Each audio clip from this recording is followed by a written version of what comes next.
Shaitan, would you please start recording? Sorry. Yes, the recording has been started.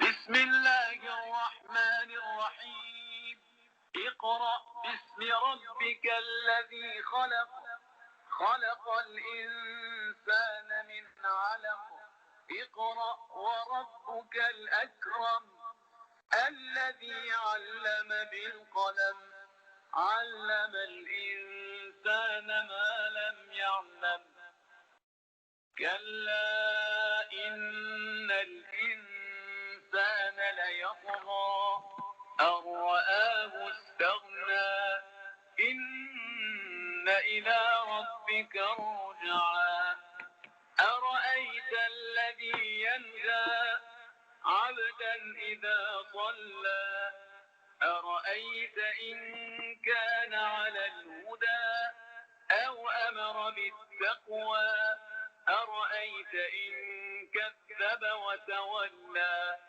ألم يعلم بأن الله يرى كلا لئن لم ينته لنسفعا بالناصية ناصية كاذبة خاطئة فليدع ناديه سندع الزبانية Sadaqallahu al-Ali al-Azim. Interesting. Because I've explained before that Surah Alaq has, the last ayat of Surah Alaq has got Sajda Wajib. Let's start our class with Dua Faraj. Bismillahir Rahmanir Rahim. Allahumma kun li waliyyika al-Hujjat ibn al-Hasan.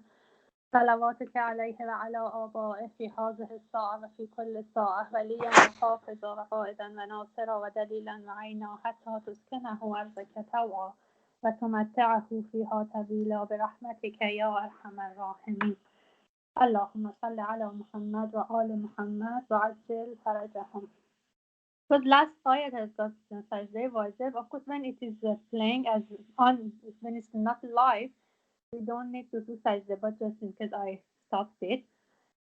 Some of the major they say that you can recite the whole surah except the last ayat which has got sajda wajib, which like Ayatollah Sistani, Ayatollah Khamenei.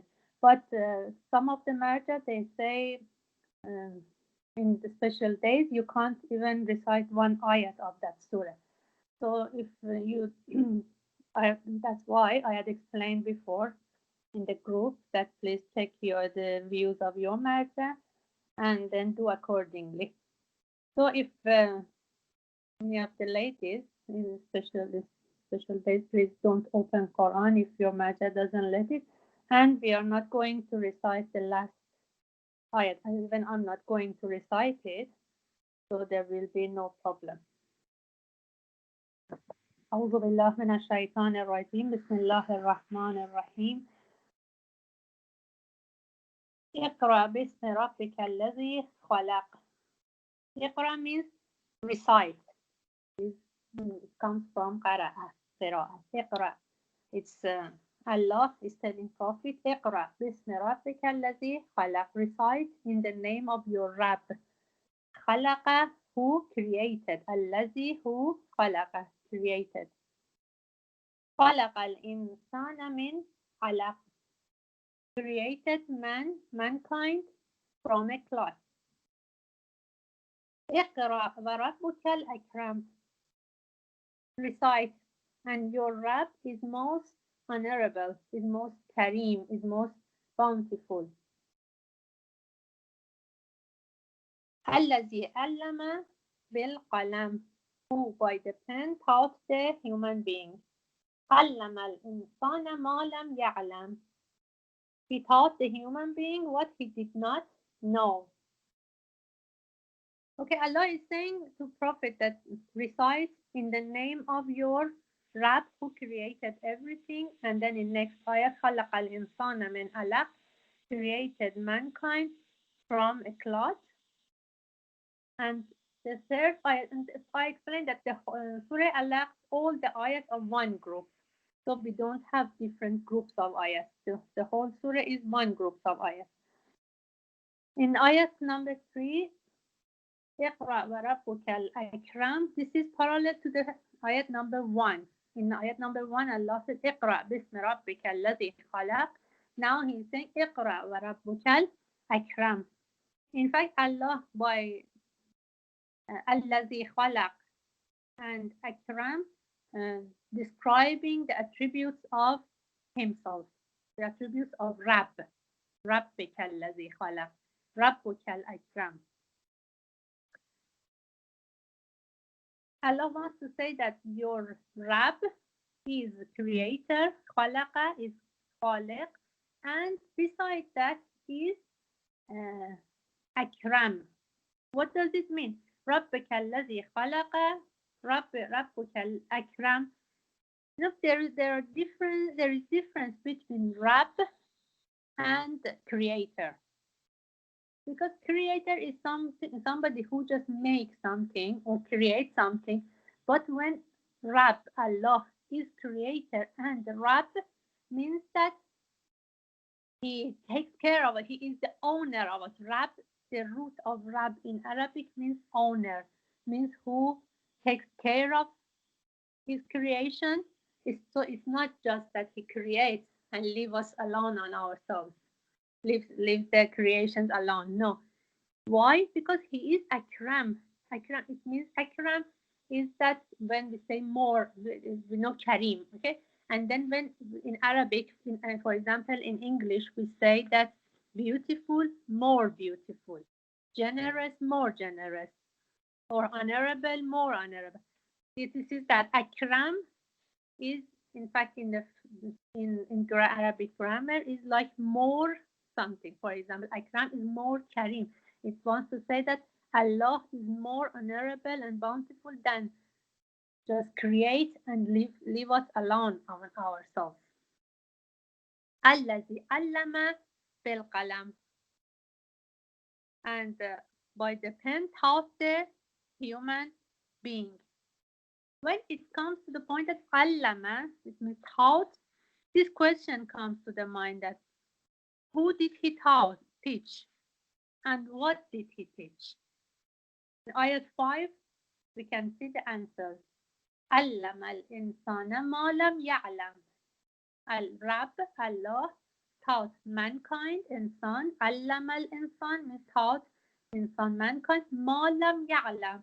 What did he teach? What he did not know, what mankind didn't know. What did we didn't know and what he taught? Why اقرأ باسم ربك الذي خلق? Quran. So he taught the contents of Quran. We didn't know, mankind didn't know. So Allah taught mankind what he didn't know.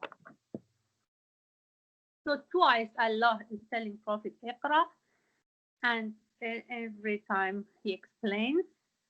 And then in ayat number 6, Kalla innal insana layatqa.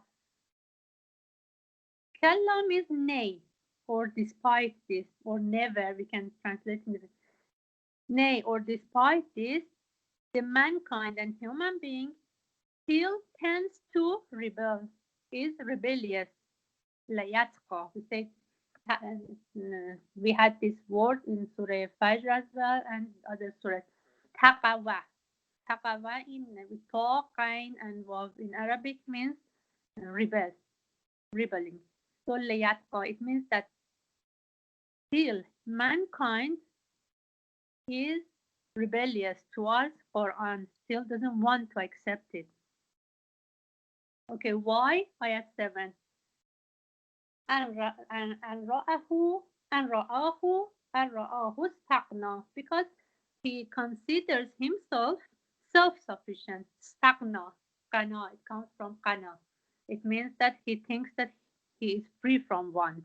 Mankind thinks that he is independent. He doesn't need Allah. So Allah is telling, I tell you twice to Prophet that Iqra. And when you recite, what happens? What's the approach of people? When they hear you, do they approve you? Do they accept you?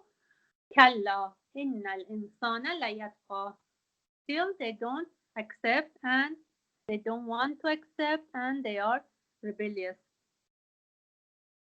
Allah is saying, I tell you, O Prophet, I tell you to recite for them. And what is this reciting for? To teach them. To teach what? What they don't know. And I'm their Rab. I want to take care of them. I'm their owner. I want to teach them what they need in their life. But still they think, and ra'ahu istaghna, they think they don't need it. And they don't want to accept it.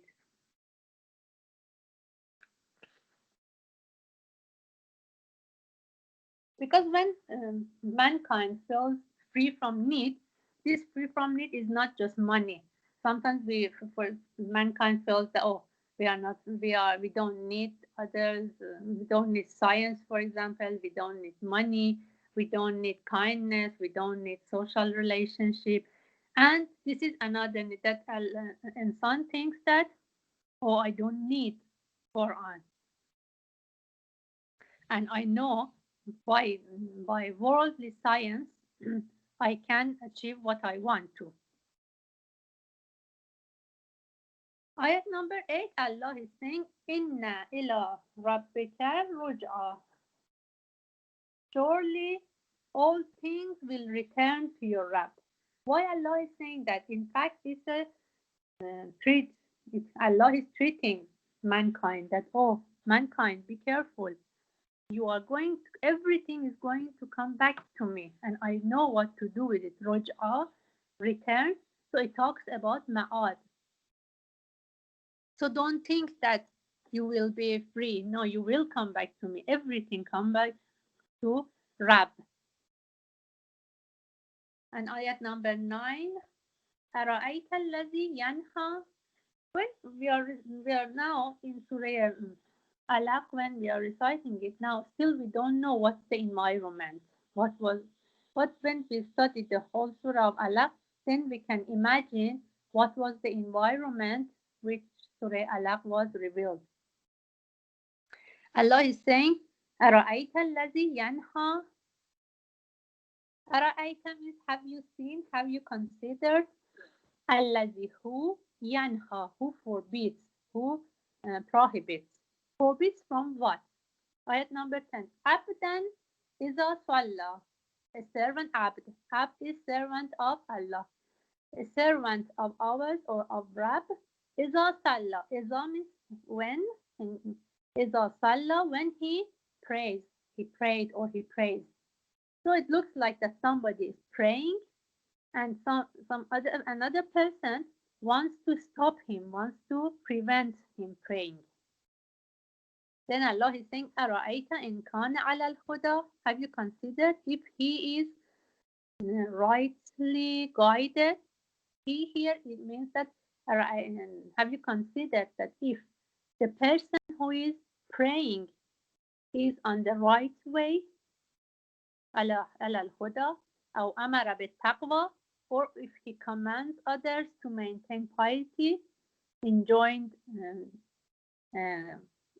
and he wants to protect against the devil, the taqwa, amara bit-taqwa. He is commanding others to maintain piety and to protect themselves against devil. What if that's the case? What if the person who is praying and the other person wants to stop him? What if that person who is praying is in the right path and he wants to guide? أَرَأَيْتَ إِنْ كَذَّبَ وَتَوَلَّى. Have you considered if it means who wants to stop the prohibiting person, who wants to stop the person from praying? He gives the lie to the truth and وَتَوَلَّى and turns away from it. What if that's the situation? So Allah is saying in ayat number 8, He treats people by reminding them of Ma'ad, Inna ila rabbika ruj'a, that everything goes back to me, to your Rabb. And in ayat number 9, have you seen him who forbids, stops stops who? Stops Abdan Iza Salla, a servant of mine, when he prays. So still we don't know what's going on. And what if he is who is praying? His prayers is based on your guidance. He wants to guide you and he wants to protect you from devil. He wants to guide you towards taqwa. And have you in ayat number 13, have you considered if this prohibiting person who wants to stop the other person is giving the lie to the truth, takzib, kazzaba wa tawalla. What if that's the situation? So up to here, what we understand is that somebody is praying and his prayers is based on guiding al huda and amara bit taqwa, and is based on guiding towards taqwa, protecting us from devils. And somebody else is stopping the praying person, and he is giving lie to the truth, and he turns away from taqwa. Up to this ayat, we understand it. And ara'ayta, later on we see that by the whole surah, we see that this ara'ayta in ayat number 9 and 11, Allah is talking to us. Allah wants to get views from mankind who listens to this, who recites this. And ayat number 14, Alam ya'lam بأن الله يرى, does he not realize that God sees him? Who doesn't realize? The person who stops the praying person. Doesn't he know that I am watching him? Allah is saying, doesn't he know that? Doesn't he realize that Allah sees him and watching him? Isn't he ashamed of Allah? And ayat number 15, كلا لئن لم ينتهي لنسفعا بالناصية. Allah is saying, wherever in Arabic we have kalla, that ayat, Allah wants to relate that ayat to previous ayats.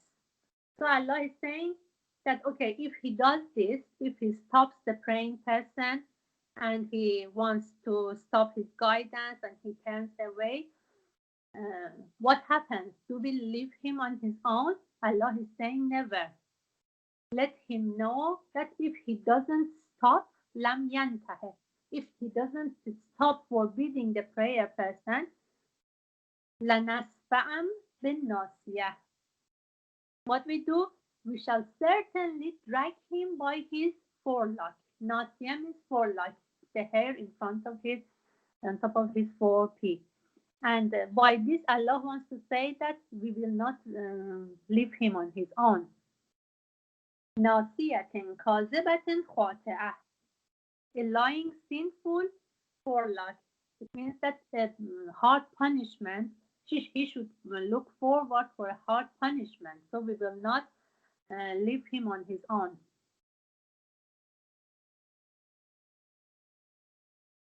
So it means that if somebody wants, if he wants to stop that praying person, he shouldn't think that, oh, there will be no punishment for him. There will be punishment, and according to ayat number 15 and 16, there will be a hard punishment.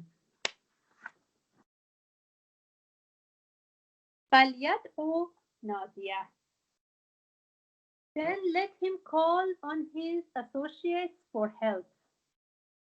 Let him call for help to those who support him, which I'll explain. Sanat Zabaniya. When he does that, when he calls on his associates for help, what I'll do, Allah is saying, we will call on the angels of punishment to deal with him. And ayat number 19, I just read the meaning. Nay, never obey him. Allah is telling Prophet, never obey him. Prostrate yourself, do sajdah, and try to come closer to Allah this way.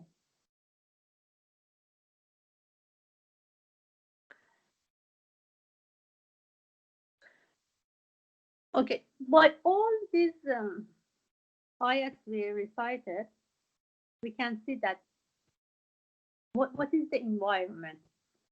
If we review the whole meaning of surah, we can understand that Allah has ordered somebody to recite. Okay, Allah, who does Allah order to recite to? Prophet. Yeah. So Allah is telling Prophet to recite. اقرأ باسم ربك الذي خلق. Okay, to recite for what? This rab خلق الإنسان من علق. Allah wants to say that why this khaliq, this creator, is Rab as well, which we explained that Rab is different from khaliq. And to explain this, Allah is saying خلق الإنسان من علق. He created you from nothing, from cloth. So he is your Rab, he is your honor, he is who takes care of you. So he will not leave you on your own. اقرأ وربك الأكرم. And he is more honorable than that, to leave you just to do something useless, just create something and leave it on his own. So اقرأ, why should I اقرأ? الذي علم بالقلم علم الإنسان ما لم يعلم. Recite, and by this reciting, Allah is saying that I want to teach people, to teach mankind what he doesn't know. What's the approach of mankind? The approach of mankind is that yatqa, is he is still rebellious, although it's necessary for him, but he is still rebellious. And what happens?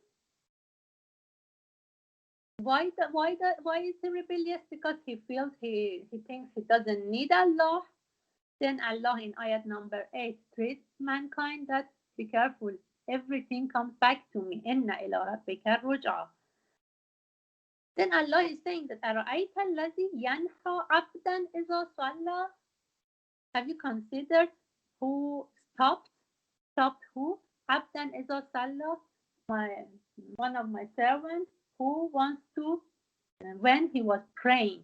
If you put these together, you understand that Allah is telling prophets to recite Quran, and then prophets to recite Quran, prophets start praying, start namaz.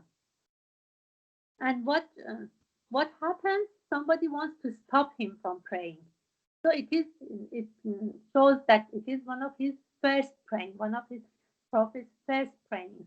Because when after a while that he prayed, that became common for everybody. But at start, what was their first weapon to resist against the prophet? They wanted to stop him even praying. Why? Because praying, in fact, is a container, or is an environment for reciting Quran. What do we do with praying? First in Surah Ham, Surah Tawhid, we are reciting Quran. So that's why it is said that it is very valuable and better if you want to recite Quran, recite in while you pray. For example, we can sit down and do rakat prayers, and then if we want to recite even one dose of Quran, one part of Quran, we recite after Surah Ham while in our prayer. So prayers, namaz, is a container to recite Quran in. And these ayats, they show that Allah is telling Prophet to recite Quran. So Prophet stands and start praying. Somebody wants to stop him from praying. So he will not be able to recite Quran for people. And there are lots of people watching. Why we say that?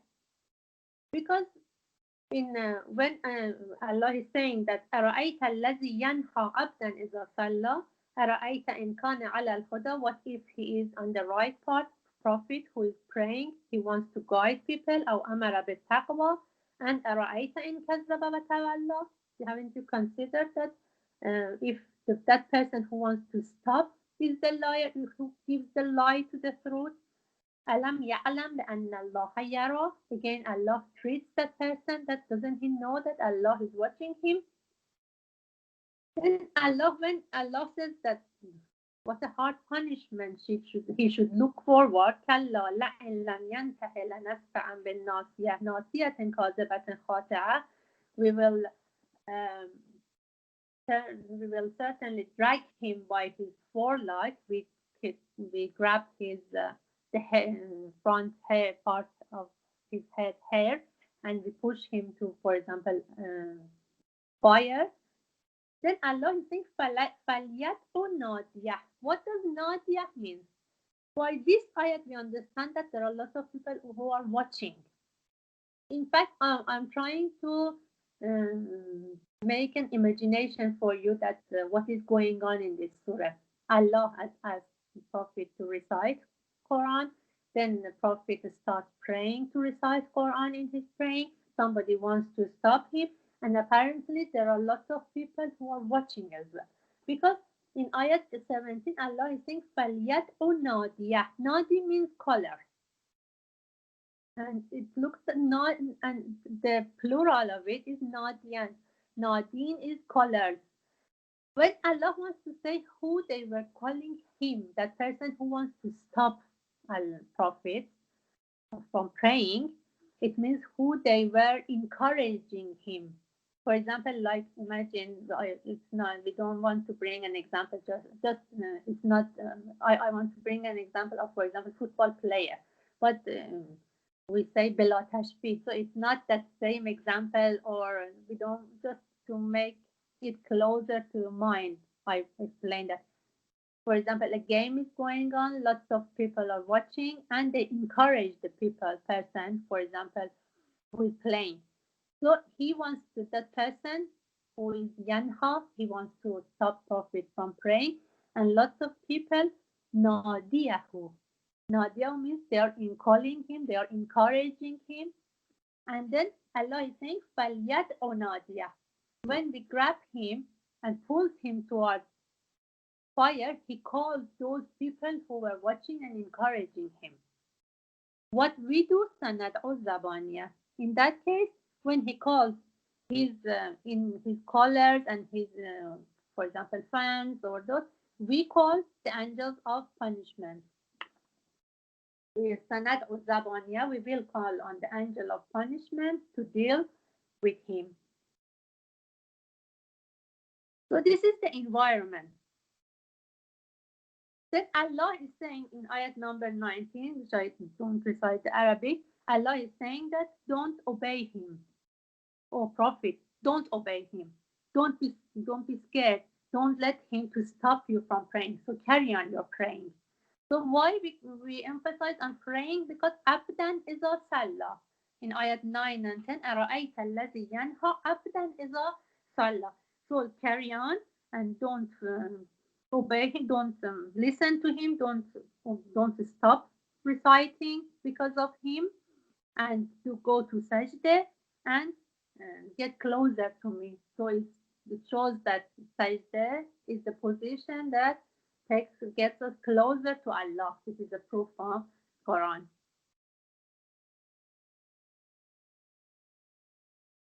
So this person, in his mind, he wanted to stop Prophet. What happened to stop Prophet from reciting Quran? What happened? He faced a very hard punishment from Allah, that this is what we do with him. So he will not be successful to stop Prophet. Allah is saying, Iqra, means I want people learn what they don't know and what they need by your recitation. And we explained that rap is different from creator. You know, in fact, even Kufar in the time of Prophet, they would accept that Allah is creator. In many ayats of Quran, we have that when we ask them who created you, they say Allah. But what they didn't want to accept is that Allah is Rabb.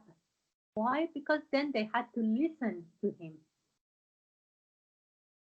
Because when Allah is the Rabb and is owner, he can to Amr and Nah. He can tell us what to do and what not to do, like parents. If somebody as a stranger tell our children that do this, do that, they don't listen. But parents have got the right to. So what the kuffar, they didn't want to accept that position of Allah, which is Rab, but they did not have any problem with that He is Creator. So another point is that when that person wanted to stop profit, what did Allah did? Very hard approach. كلا لئن لم ينته لنسفعا بالناصية ناصية كاذبة خاطئة. Very hard approach and tough approach.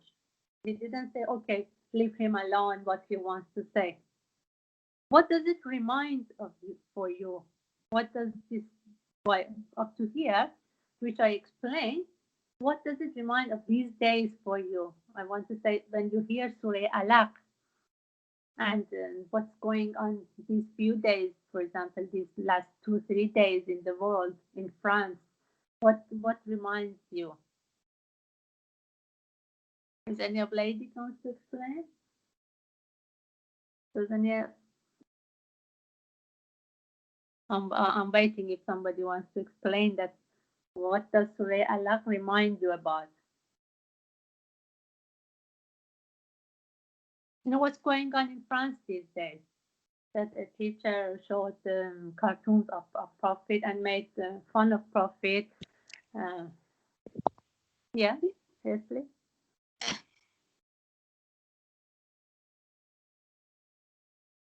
Yeah, yes, sister, we have read it in the news, and also you sent a message this morning. Yeah. That the president of France is supporting them. That this is what you call what they call freedom of speech. Yeah. Yeah. So Exactly. yeah, and you put two questions of Ayatollah Khamenei, that if this is freedom of speech, then why we can't speak on the Holocaust? Yeah. Exactly.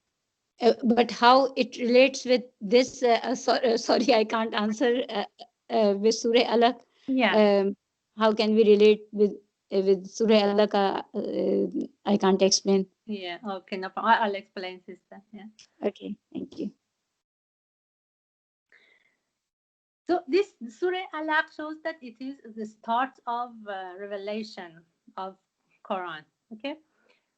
And the first step of propagating revelation from the mouth of the Prophet to the people. So Surah Alaq monitors an imagination of that, to monitor the Prophet mission and the approach and reaction of people. That and then we see that how in front of those people, that people who wanted to stop Prophet, what was Allah's approach? What was Allah's reactions? Allah said that, do you want to be a rebel? Do you want to stand against the goals of Prophet's revelation? Do you want to stand against the principles of Prophet's revelation, which is guidance? You want to stop Prophet? This is exactly what is happening now. For example, in what happened in France last few days, and has happened many times. What do they want to do? They want to stop the message of Prophet be transferred to the world. So they want to show that, okay, it is nothing. What happened? Okay, that teacher did that, and then he was beheaded. So that is freedom of speech. That's what we defend. So exactly according to the message of Ayatollah Khamenei to the youths in France, which has been translated in different language, and I sent to the group the English one. And if you go to the website khamenei.ir, you can see in different parts of the website there are different languages, Urdu, English, French, and everything. You can see that this message has been translated to the youth. Go and ask your president that if it's freedom of speech, why whoever is talking against Holocaust and questions Holocaust, why do you imprison them? But when somebody talks about talks against Prophet, a holy person who majority of Muslims has chosen him as their leader, and when you disrespect him, that is freedom of speech. Ask them. So this is a warning to their youth. So what we should do is transfer at least the message of Ayatollah Khamenei to the youth, to the world in different languages. So they think about it, because what they hear from their social media is just one way. Oh, a teacher was beheaded, and Muslims are so tough. Islam is just the religion of terrorism. So that's the only thing they hear. Like when General Soleimani was martyred, what I searched in English, the only thing I could find was that, oh, he had killed lots of people. Oh, negative. And what's the problem? And especially their youths, they don't hear anything else, because as soon as they search, all these comes up, and that is our mission. What's the relationship between what's happening now and what happened in Surah Alaq? It is about that Prophet wanted to transfer the message of Allah. Is Quran related just to the time of Prophet? Of course not. This is the message of Allah for all the time and all the people in the world. So when somebody wants to stop it, even now, it is our mission to stand against them. So you can hear that people say that, oh, what's the reason to, for example, have demonstrations? What's the reason of standing against this and to be so? Why is the reason Muslims are angry? This is the reason, because this is what we have learned from Surah Alaq, that how Allah reacted. How can be quiet if Allah reacted? And why it is important? Because I've mentioned many times that according to ayat number 25 of Surah Hadid, which we have in other ayats, but clearly in ayat 25 of Surah Hadid, we have that we sent prophets and holy books. We sent different prophets and holy books, and as the last and most complete one, our prophet and Quran, for people who establish justice in the whole world. So they established a global government for justice in the world. So if that happens, but the problem is that it hasn't become a priority in nobody's life. Why? Because we don't study Quran. We don't know what is exactly our mission according to Quran.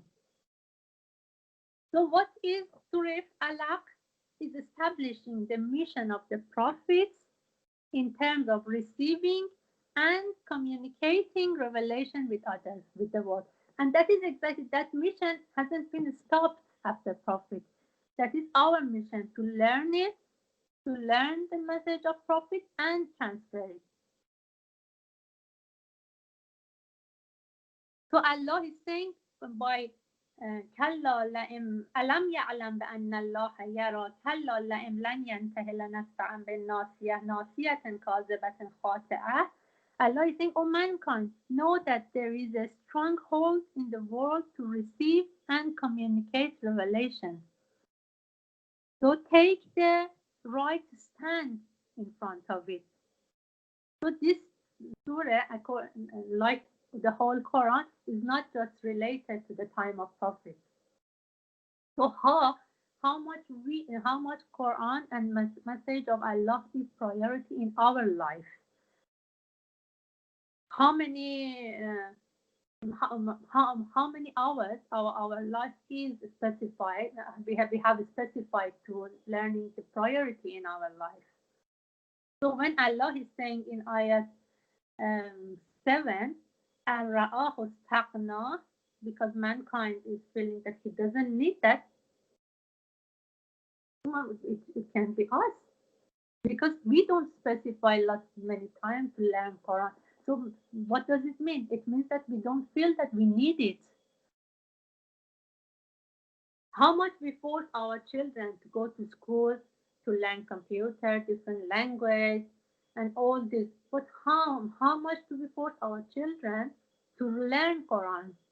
Okay, if imagine one of our children, they say that, oh, we don't want to go to school. What was our reaction?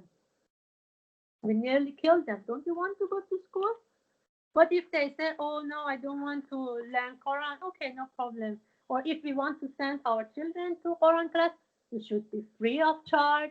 And if we have to pay for it, no, we don't send. Or our children get tired because they have lots of homework to do, and all these excuses. So it looks like learning Quran is something mustahab, not wajib. But what is our mission on this earth? Why? We have got, mankind has got lots of questions, like, oh, where we have come from, why did we come from here for, what's the reason we are in this world, what is our destiny, and all these questions. And Allah is saying, اقرأ باسم ربك الذي خلق. Why? الذي علم بالقلم علم الإنسان ما لم يعلم. Because Allah wants to teach what we don't know. He wants to answer all our questions which we have in mind. And then what we do, what is our reaction? لا يدفع. We are rebellious. Why? Because أن رآه استغنى. Because we think that no, we don't need it. So this taqwa can be in different shapes. Stopping Prophet in praying, which he was praying Quran by the command of Allah to teach mankind what they don't know. Or it is in the shape of, for example, those, for example, like what is going on now in different countries, or especially, for example, these few days in France, and what the Zionist wants to do, US wants to do, and superpowers who apparently they are superpowers, and who they handle the companies in the world. What they want to do, they want to hide and divert the message of Allah. So what they do, they create different groups of Muslims, like Takfiris, Daesh, so they can advertise that this is Islam. So from here we can see how powerful is Islam, and what is what an important mission has Islam, that is so important for them to divert it from its right way. So when it comes to taqwa, rebellion, it can be just neutral, being neutral. So this taqwa has got, again, different steps, different levels. So it's not just when we maybe we say that, oh, we recite Quran and we do this, we pray, so we are not part of it. No, we always think that all these, they have got different grades and levels. So in our position as Shia, if we are neutral, it can be a grade of taqwa, because when we are neutral and we don't feel that we need to learn Quran and apply it 100% in our life, and to find out what is our mission according to Quran. So it means that we feel that we don't need it. So we become part of an ra'ahu istaghna, and then la yasqa.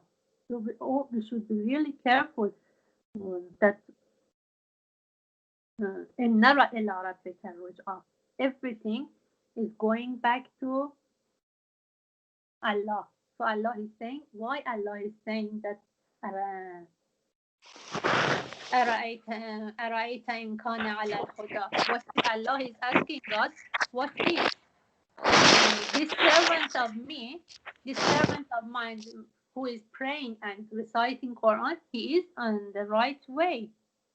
What if he wants to guide you? He wants to protect you from punishment, from the fire.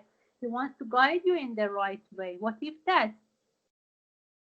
We were not going to leave him on his own. كلا لئن لم ينته لنسفعا بالناصية ناصية كاذبة خاطئة.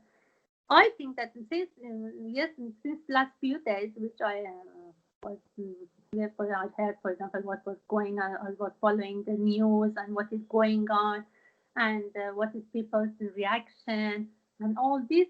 Then when it comes to the point that we want, it was Surah Alaq, which is the surah we want to study today. It was really strange for me, and I thought that, oh Allah, how you match events together that now we can feel it.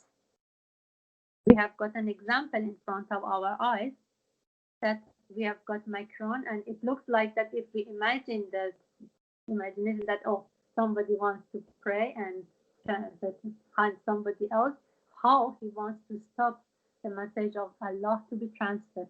So it's not something easy. Okay, should we be neutral, or is it something that's not so important? According to Surah Alaq, when we see how Allah has reacted, now we can understand how important it is, and we can understand that how Quran is important and priority in our life.